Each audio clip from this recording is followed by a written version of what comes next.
ሰላም ክቡራት ተኸታተልትና ኣብ ሙሉእ ዓለም ትርከቡ ሰላምታኹም ይብዛሕ ሎሚ ካብቲ ፖለቲካውን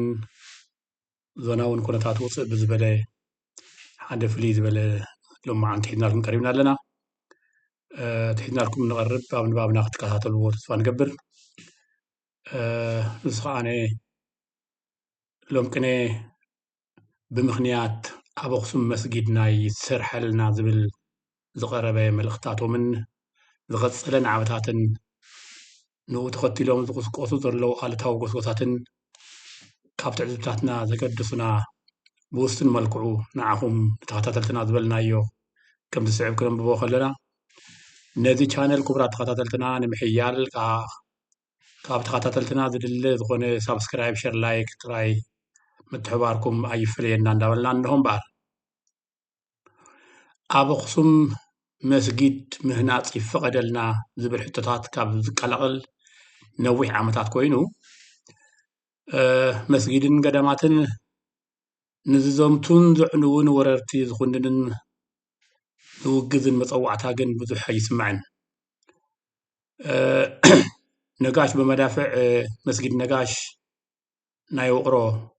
ብመዳፍዕ ክትድብደብ ከላ መራሕቲ ሙስሊም ብጭቕ ኢሎም ኣይተዛረቡን እኳ ደኣ ፍቓድ ሂቦም ኣኽሱም ክትዝመትን ኣብ ዓመት በዓል ሕዳር ፅዮን ልዕሊ 1,000 ኣመንትን በፃሕትን ክጭፍጨፉ ከለዉ መራሕቲ ሃይማኖታት ኢትዮጵያ ብፍላይ ከዓ መራሕቲ ተዋህዶ ፈቒዶም ጥራይ ዘይኮነስ ግንባር ከቲቶም የተባብዑ ምንባሮም ርኢና ኢና ንምዃኑ ኣብ ኢትዮጵያ ክብርታት እምነታት ወይ እንተወሓደ ከም መሰል ኣሎ ዶ ዝብል ሕቶ ዓብዪ ሕቶ ይፅንሐልና እሞ ንምንታይ እዩ ሓደ ህዝቢ ክሓስሞ ከሎ ኣብ ሕሶም ርኢኻ ኣብ ክንዲ ምትሕብባር ኣንጻሩ ዘይእዋናዊ ሕቶታት ወይ ናዕብታት ዝሽርሓሉ ዝብል ሕቶታት ዓብዪ ሕቶና እዩ ሓደ ኣማኒ ምስልምና ዝኾነ ምሁር እዩ ትግራዋይ እዩ ካብቱ ዝበሎ ጥቕስታትና ነምፅእ ትግራዋይ ክብሎ ከለኹ ኣስመራ ተወሊዱ ክኸውን ይኽእል መቐለ ተወሊዱ ክኸውን ይኽእል ኩሉ ትግራዋይ እዩ ብትግርኛ ስጋዕ ዝተዛረበ ቋንቋ ትግርኛ ዝቋንቁኡ ብግምተይ ካብ ዓለት ጀበርቲ ዝኾነ እዩ ሓደ ንዝቐረበሉ ሕቶ ክምልስ ከሎ ይፍፀም ዶ ይፍፀም ንትመልሱ ካልእ ጉዳይ ኮይኑ እታ ሕቶ ኣብ ሃገርና ከመይ ኢና ክንነብር እስላምን ክርስትያንን እያ ትብል ሕቶ ቀሪባትሉ ይብል ንሱ መፅሓፍና ከም ዝእዝዞ ክብል ከሎ ክምልስ ከሎ እቲ ሙስሊም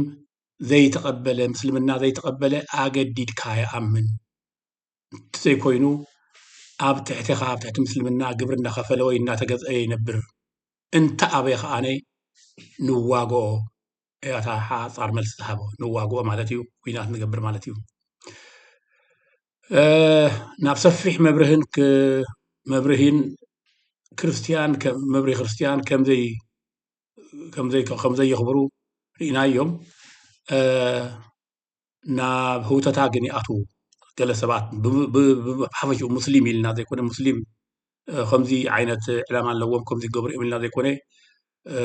ነቲ ጉዳይ ከጣቕሱ ዝደልዩ ተማሂርና ኢና ዝብሉ ወይ መልእኽቲ ዘለዎም ግን ንሪኦ ኢና ኣብ ሃገርና ክልተ ዓበይቲ ሃይማኖታት ምህላው ንፈልጥ ክርስትናን እስልምናን ምስ ክርስትናን እስልምናን እውን ብዙሓት ጉጅለታት ከም ዘለዋ ንፈልጥ ተኸባቢርና ድማ ንነብር ኣብ ዓለም ሙሉእ እቲ ኣብ ዓዲ ሓበሻ ዝርከብ ሙስሊምን ክርስትያንን እዩ ተኸባቢሩ ዝነብር እንተበልና ታሪክ ስለ ዝመስክሮ ህልው ኩነታት እውን ስለ ዘረጋግፆ ምግናን ኣይኮነን ብኡ ድማ ንኮርዕ እዚ ሓደ ከም ፍልልያት ቅልቅል ውጥም ዝብል በቶም ኣብ ስደት እንነብር ወይ ፍሉይ ተልእኾ ዘለዎም ዘይኮይኑ ናይ እምነታት ፍልልይ ከዓ ናብ ምቅትታልን ኩናትን ኣየብፅሕን ብፍላይ ኣብ ሃገርና ቤተ ክርስትያን መስጊድን ማለት ተፀልተሉ እምበር ፅድቂ ተሓፍሰሉ እውን ኣይኮነን ፀሎት ተፀልተሉ ኢኻ ፅድቂ ግን ኣይተሓፍሰን ቤተ ክርስትያንን መስጊድን ምክንያቱ ፅድቅን ሓጢኣትን ካብ ስነ ምግባር ጥራይ እዩ ኣይሁድ ይፀድቕ ክርስትያን ይሓጥእ ሙስሊም እውን ይሓጥእ ኣገዲድካ ክተእምን እኳ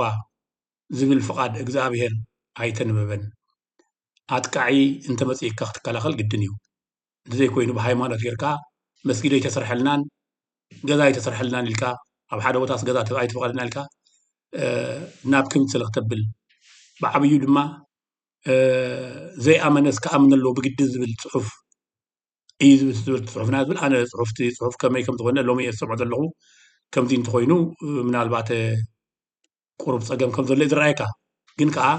ኣብ ዝሓለፈ ዓመታት መራሕቲ ኦርቶዶክሳዊት ቤተክርስትያን መራሕቲ ምስልምናን ኢትዮጵያን ኤርትራን ኣብ ቤተ ጸሎት ኮይኖም ምስ ሰይጣውንቲ ተሻሪኾም ጆኖሳይድ ክእውጁ ተራእዮም ክልሶም እዚ ትማሊ ዝምድር ዝነበሮም ትማሊ ዝምድሩ ዝነበሩ ሰባት ብዛዕባ እምነትና ዘይኣመነ ይግደድ ወይ ኣብ ትሕትና ዝብሉ ዝነበሩ ስለ ሰብኣውነት ብጀካ ውሑዳት ጠጠው ኢሎም ክማጎቱ ወይ ድማ ሓዘኖም ክገልፁ ኣይሰማዕናን ስለምንታይ እታ ገዛ እታ መስጊድ እታ ቤተክርስትያን እንዳበልካ ሕጂ ነገር ዝህውተት ዘሎ ዓብዪ ሕቶ ዘለዎ ነገር እዩ ድሕሪ ግንባር ድማ ኣለዎ ናብ እስላም ይኣትዉ እንተኣብዮም ኣብ ትሕቲ እስላም ግብሪ እናኸፈሉ ይነብሩ እንተኣብዮም እውን ይውግኡ እዚኣ ተመልዓሊት ነገርና ኢሎም ፅሑፍና ካብቲ ብተደጋጋሚ ኣብ ኣኽሱም መስጊድ ይሰርሐልና ዝብል ጠለባት ዝነቐለ ክወርድ ዝቐነየ ዝተፈላለየ ርእይቶታት ኣብ ግምት ዘእተዎ ኮይኑ ለባማት እውን ግን ኣይተሰኣኑን ሓደ ለባም ኣቦ ኣኽሱም ናይ ሓባርና ጥንታዊት ቅርስና ታሪክና እያ ክብል ሰሚዐዮ ምስጋኑ ይባረኽ ብኣንጻሩ ሓደ ከዓ በምሓርኛ ህድርጥ ዝበለ እዩ በምሓርኛ ክዛረብ ከሎ ኣኽሱም ከመቸነው ገዳም የኖረው ክብል ተሰሚዑ ቀፂሉ ለምንድን ነው ሴት ተማሪዎቻችን ትምህርት ቤት ሲገቡ አባያ ጉልባ ማለት እዩ ለብሰው መግባት የማይፈቀድላቸው ይብል ኣኽሱም እሲ ካብ መዓስያ ገዳም ኮይና ነይራ ንምንታይ እዮም ከደቂ ኣንስትዮ ናብ ቤት ትምህርቲ ኣተዋ ኣለዋ ዓባያ ወይ ከዓ ዓባያ ማለት ብዓረብ ጉልባ ማለት እዩ ተኸዲኖም ተጎልቢቦም ዘይኣትዉ ይብል እቲ ትምህርቲ ብዓብዩ ስነ ፍልጠት እንዳሃለወስ ናይ ጨርቀ መርቂ እዚ ዘይተጎልበባ እዚ ድሕረት እዩ እንተደልዩ ጓሉ ኣብ ገዝኡ ይሸፍና ብሕጊ እውን ሸፊንዋ ከይድ እኮ ይፍቀድን እዚ ድሕረት እዩ እንተኣብዮም ንዋግኦም ትብል ሓደገኛ ዘረባ ግን ብሕፅር ዝበለ ኩናት መፍትሒ ሽግራት ኣይኮነን እዩ መልስና ብሕልፊ ከዓ ሃይማኖታዊ ኩናት መፍትሒ ሽግር ኣይኮነን ሰዓርን ተሰዓርን የብሉን እዚ ብዝተፈላለዩ ብዙሕ ኩናት ኣብ መንጎ ምስልምናን ክርስትናን ኣብ መንጎ ይሁድን ክርስትናን ኣብ መንጎ ካቶሊክን ኢቫንግሊሽን ብዙሕ ኩናት ተኻይዱ ምትህላቕ ተኻይዱ መፍትሒ ሽግር ኣይኮነን ዕንወት እዩ ምናልባት እታ መፅሓፍ ከምኣ ትብል እንተኮይና ምናልባት ኣነ ከምኣ ትብል ቅተሎም ሕረዶም ጉመዶም ትብል ሲ ምናልባት ኣብዚ ናይ ተዋህዶኹም እንተልዩ ቀዳማይ ኣነ ዝስዕብ ኣብዚ ናይ ወራር ክንቀትሎምና ዝበሊዕኻ ተቐደስ ገለ ዝብሉ መፅሓፎም ዲኹም ኮይድሎም ፈንፊነዮም ካብቶም ዝኾኖም ሓደ እዚኣ እውን ትኹነን እያ እዛ ናይ ብዛዕባ ኣኽሱም ተስቲኣ ዘላ ተወሳኺ ድማ ስለምንታይ ኣብዛ ሰዓት እዚኣ 2-3 ሚልዮን ተፈናቒሉ ጠፊኡ እንዳሃለዎ ከሎስ ሓንቲ ገዛ ትሰርሐልና ኣኽሱም ዝበሃል ኣብ ግዜ ሽግራት እዚ ሕቡእ ተልእኾ ኣለዎ ንዘተሓሳስባ እዚ ተመሊሰ ዝሓተለኒ ንሱ እውን ንምንታይ እዩ ኣብዛ እዋን እዚኣ ምኽንያት መስጊድ ኣብ ኣኽሱም ከም መካትዒ ናዕቢ ዝቐርብ ዘሎ እዚ ትሕዝቶታት እዚ ዝቁስቁስ ዘሎ ንዘጋጠም ናዕቢ ሓላፍነት ዝወስደሉ እዩ ዝቁስቁስ ዘሎ እዚ ናዕቢ እዚ ዘናዕብ ዘሎ ኣካልሲ ምናልባት ሓደጋ እንተደኣጋጥመት ሓላፍነት ክስከመሉ ይኽእል ድዩ ወይ ብድሕሪኡ ዘለዎ ሓላፍነት ዝስከመሉ ድዩ ብዓብዩ ከዓ ብዛዕባ መስጊድን ቤተክርስትያንን ምሕታት ዶ ይሓይሽ ብዛዕባ እቲ ንዓመታት ኣብ ቴንዳ ሰፊሩ ዘሎ ዝጭነቕ ዘሎ ህዝቢ ዶ ይምቐደመን ዝሕቶ እዚ ሰብ ዶ ናዘይ ዓባይ ሕቶ ሰብ ደይ ዓቢ ሃይማኖት ዝብል ሕቶ እውን ነዞም እንተዘይኣሚኖም ይቕተሉ ኢሎም ዝዛረቡ ዘለዉ ደፊሮም ሰብ ደይ ዓቢ ሃይማኖት ኣልካ ሃይማኖት ከም ዝብሉ ንፍሉጥ እዩ ሃይማኖት ከም ዝብሉ ንፍሉጥ ግን ሕቶ ይንስ እዩ ብውልቀይ ብድፍረት ዝሓቶ ሕቶ ስለ ዝኾነ ኣብዚ ናይ ሎም ፅሑፈይ ኣካቲተዮ ኣለኹ ብሓፈሽኡ ኣብዚ ከምዚ ዝበለ እዋን ንምንታይ እዩ ሕቶታት እዚ ዝለዓል ዘሎ ዝብል ሕቶታት ላዓል ግድን ስለ ዝኾነ ናይ ኩልና ሕቶ ክኸውን ይዕድም እወ ሃይማኖት ደይ ዓቢ ኣለባብሳ ኣጓላባባ ደይ ዓቢ ወይ ከዓ ንሰብ እዚ እንተብልክ እቲ ሓቂ ብሳይነስ ፍልጥ እያ ጨው ሓፂቡ ዘይኣመኑ ይቕተሉ እዩ መጽሓፍና ዝብል ዘሎ ግን ዓይንቱ ብጨው ሓፂቡ ኣለባብሳ ይቅድመና ካብ ሰብኣውነት ክብለኒ ግን ከምኡ ኣይኮነን ሓቂ ከምኡ ኣይኮነን ሕቶ መስጊድን መጎልበብን ምኽንያት ጌርካ ንዓብታት ምቁስቃስ ብሓደ ዶ የንብር ዘይከንብር እውን ይኽእል እዩ ግን ብእዋን ክእል ኣለዎ እዚ ደኣሙ ሕጂ ፀጊምዎ ከሎ ንበሎ እዩ ዘስምዕ መልእኽተይ ሓሲምዎ ከሎ ህዝቢ ንሕጂ ንበሎ ዓይነቱ ድፍኢታት ትኸይድ ኣሎ ግን ኣይኸውን ዘይኸውን ኣይኸውንን ኣብ ዓዲ ሓበሻ ኣይኸውንን እዩ ካልእ ጉድ ኣሎ ካልእ ጉድ ከዓ ኣሎ ሓንቲ ወይዘሮ ነባሪ ሸወደን ዝኾነት ሸወደን መኻን ሸወደን ዓዲ ክርስትና ኮይና ማለት እዩ ካብ ሕሱም ጽልኢት ክርስትናን ህዝቢ ትግራይን ፀቒጣ ክጠፍኦ ኣለዎም እንዳበለት ንጥፍኣት ህዝቢ ትግራይ ኣዋጅ እዩ ወይዘሮ ሰዓዳ እያ ትበሃል ከምቲ ዓፋር ንተጋሩ 65,000 ትወድእዎም ክውድኡ ኣለዎም ትብል ንወድኣዮም ማለት እያ ዓፋር ወዲኦም 65,000 ኣነ መጀመርታ ታሪክ እዩ ዓፋርን ትግራይን ፍቅሪ ምዃኖም እየ ዝፈልጥ ግን ካበዮም ቢባቶ ይፈልጥን እንተልዩ እንድሓን ሕጂ ፍልጠት ይኮነኒ ግን ትእውያ ዘላ እሞ ከዓ ነበያ ሰፊራ ኣብቲ ኣንጻር ዝኾነ ህዝባዊ ናዕብታት ህዝባዊ ምልዕዓላት ኣንጻር ዓለታት ክትገብር ዘይፍቀደካ ሕገ መንግስታት ዘለዎን ሃገራት ኣውሮጳ ኮይና እያ ኣብቲ ዘላቶ ዓዲ ንክርስቲያን እስላም ኣይሁድ ፈላሊኻ ዘጉንዕን ዘዋስንን ሕጊ ዘይኮነስ ነዚ ከምዚ ዓይነት ኩናት ዝቕስቅስ ሰብ ዘይምሕር ሓያል ሕጊ እንዳሃለወ እያ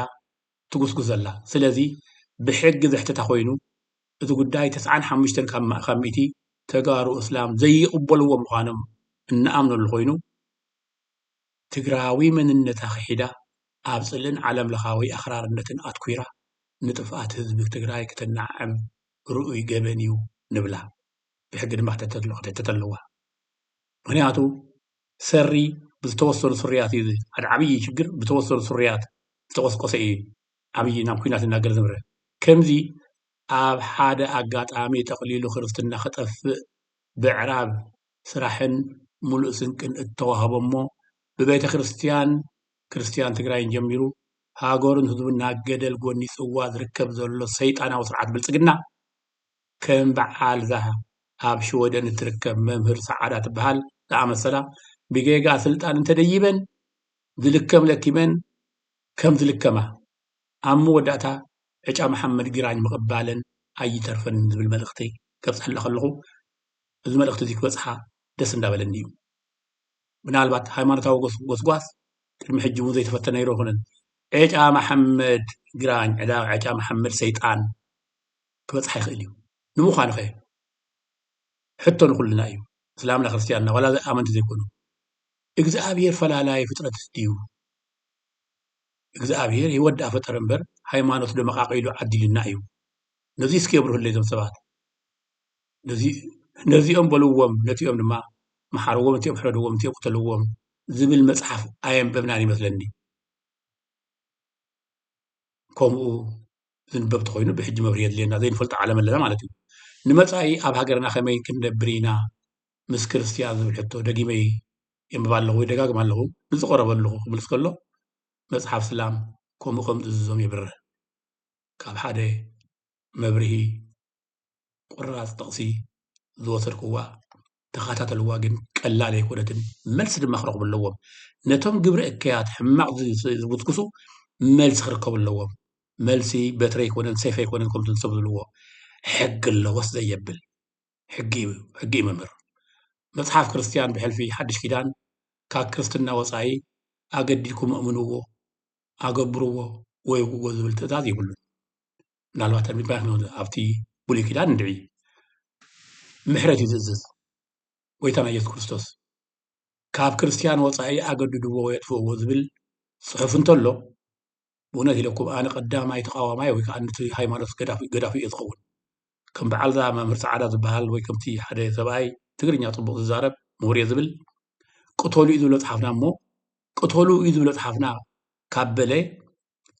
እሞ ዓቕሚ ስኢኑ እምበር ክቐትል ከም ዝኾነ እዩ ዝነግር ዘሎ ምሕረት ዘይብሉ تقتل مخانو تمنسي تقابروا يقر خليه ويبحال إذي فصم صيوف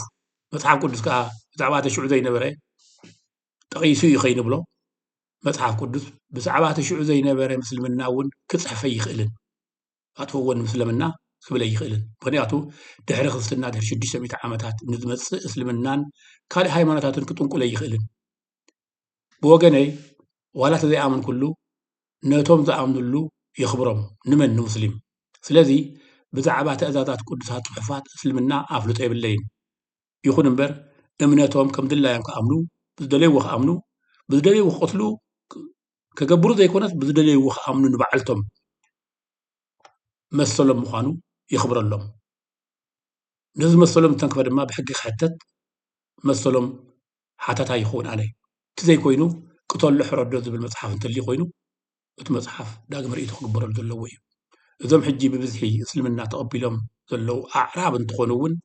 መብዛሕትኦም ጥንታዊ እምነቶም ክርስቲያን ወይ አይሁድ ከም ዝነበሩ ታሪክ ኣፀቢቑ ዘረጋግፀልና ውልቃዊ እምነቶም እዩ ክቡራት ተኸታተልትና ሙዛር ስደት ብዙሕ እዩ ዝምረካ ልዕሊ ቁረሻውያን ኣብ ስዑድ ዓረብ ኣማነ ክርስትና ኣይነበረን ኣማነ ክርስትና ኣመንቲ ክርስትና ነይሮም ግን ኣብቲ እዋን እቲ ገበነኛታት ወፃዕቲ ሕብረተሰቡ ፀረ ድኻታት ድማ ምንባሮም ይግለጽ ሃይማኖት ምእማኑ ጥራይ መሓዙ ጥራይ ኣይኮነን ምትግባሩ ጥራይ እዩ ክሳብ ሎም ዘይበረሳ ኣብያተ ክርስቲያናት እውን ከም በዓል ኢራቅ ኢራን ቱርኪ ሶርያ ሊባኖስ ዮርዳኖስ ፍልስጥም ግብፂ ኮታስ ብብዝሒ ክርስቲያን ዘለውውን ሃገራት ዓረብ ኣለዋ ኣብዚ ንዚኦም ከ እንታይ እዩ ዘለና መፅሓፍ ንስዎ ንዚኦም ከጥፍዎም ዝብል ከም ባህሊ ዓረባዊ ስነ ምግባራት ካሊእ ጉዳይ ኮይኑ ብዙሓት ለበማት ተኸተልቲ ምስልምና ካብ ዘተግብርዎ ግን ዒሳ ብዲኑ ሙሳ ብዲኑ ከዓ ብምባል ከዓ ሃይማኖታዊ ምክብባር እዮም ዝነግሩና ሻላ ስደት ብዙሓት ኢና ረኺብና ኢየሱስ ብሃይማኖቱ ሙሴ ብሃይማኖቱ ማለቶም እዩ ሃይማኖት ሲ ድሒሩ ዝኣመነ ይሞተላ ደኣ ኮይኑ ነገሩ እምበር እዞም እስልምና ዘይተቐበለ يتحرر كحرديو يبلنا مصحفنا كل زمدرو زلو وحدات كام مسلم تجارو مخان كام مسلم تجارو نتجارو بتعب خصم كذا زي يسرح لنا مالتيو كاب هايمانوت سب كم زقربهم أي تردو من نبل بو بلقا كالي كوميشن مهلال تزي كوينو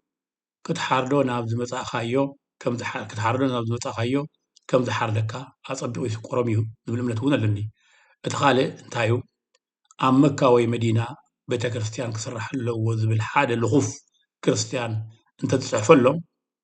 قدام الزعقر قروساتهم يوم أب إرترا تقراين قدام حران ذلو أمنت مسلمنا خمس غنو نمن كفو ثم زعقر قرو مالتيو أم مكة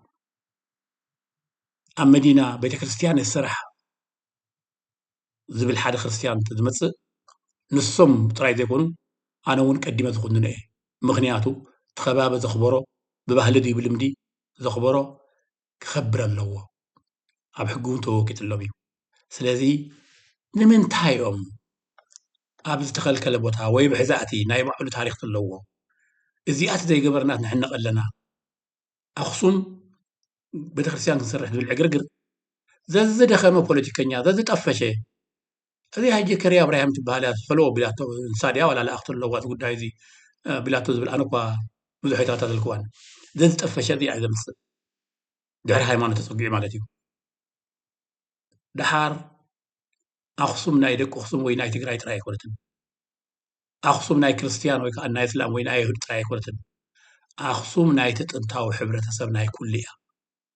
إذا محجي حق نزار إذا محجي هاي ما مسلمنا تقبلهم بجبرة تفلتو تنتاو عندك أبات تقاريهم ጥንታውያን ተቀባት ተጋሩ ኾን ኣነ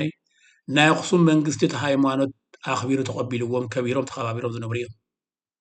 ድሕሪ ታሪክ ንሪኦ ኮይና ስለዚ ኣኽሱም ኣይናተይን ዝብል ሰሜናዊ ሓይልስ ፍጡር ሰሜቲክ እንተሊ ኮይኑ ካብ ሳሕሊ ይንቀል ካብ ቀሮራ ይንቀል ካብ እምበረሚን ቀል ኣኽሱም ናቱ እውን እያ ኣኽሱም ናይ ኢትዮጵያ ኤርትራ ዘሎ ሕብረተሰብ ብሕልፊ ናይቲ ግእዛዊ ሕብረተሰብ እያ ተሓቁ ምንጋር ፅቡቅ እዩ ኣኽሱም ናይቶም ድሕሪ 1980ታት ዝተመቐለት ትግራይ ጥራይ ኣይኮነን ኣኽሱም ከም ሃይማኖት ዘይኮነስ እቶም ኣብታ ከባቢ ዘሎ ከም ሃይማኖት ይጠቐመላ እምበር ኣኽሱም ከም ታሪክ ከም መንነት እውን እያ ኣብ መጨረሻ ዝብሎ ለቦዋ እንተሎ ክርስቲያን ኣይምሕሩ ዋላ እስላም ቁርብከ ንእስላም ይሕሹ ኣብይን ኢሳያስን ዝበሃሉ ዝመርሕዎን ናይ ጥፋታት ጉጅለታት ናይ ሓባር ፀላእቲ ኣለውና እሞ ናብ ፀላእትና ናይ ምንባር ሕቱና ክንምልስ ናብ ፀላእትና ነተኩር እንዳበልኩ ከምዚ ዝመሰለ ፍንፋን ዘረባ ግን ብኣዋኑ ያዕንበሎ ናብ ሕጊ እውን ነምራሕ እዩ ኩራ ተኸታተልና ንሎሚ ዝበልክዎ ነዚ ይመስል ሼር ሳብስክራይብ ላይክ ከዓኒ ኣይትረስዑ ስጋዕ ተመሳሳሊ ሰላሙ